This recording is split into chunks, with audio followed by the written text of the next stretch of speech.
өнөөдөр ийм мафийн бүтцийг нэг цагт 1 минутч ажиллуулж болохгүй гэдэгт бас итгэл үнэмшилтэй байна.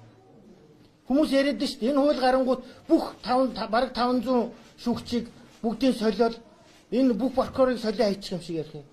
Энэ хонгил гэдэг байгаа юм чинь 10 хүрэхгүй ч хувь байгаа гэж би бол тэгж бодож байгаа. Тэднэр нь дандаа удирдлага нь болоод албан тушаал, хувийн сонирхол, ашиг сонирхлоор энэ мафд бариулчаад удирдлага нь болонгуудаа доороо байгаа шудраг, шүүгч, прокурор тэр цагдаа тагнуул АТГ-ийн ажилтнуудыг дарамтлаад амьдралаар нь дарамтлаад хүссэн үсээгүй зүйлийг хийлгээ явж байгаа шүү дээ. Тэгэхээр энэ юмыг өнөөдөр хүчээр авч хаяхгүй бол яаж эдрийг энэ зүгээр одоо гаргаж чадах юм бэ? Эдгээр суух тусам цаг болгонд хуурамч юмнууд хийн. Хууль бус ажиллагаагаа нуун дарагдуулна. Цаг очихын төлөө бүгдийг хийн. Та нар мэдж байгаа үстэй. Элбэгт орж ерөнхий шүүгч, ерөнхий прокурор хоёр хугацаанаас өмнө дарамтлалчаар аваад халахад хин ингэж шүүгэн шудралсны төлөө ашиглаж ирсэн.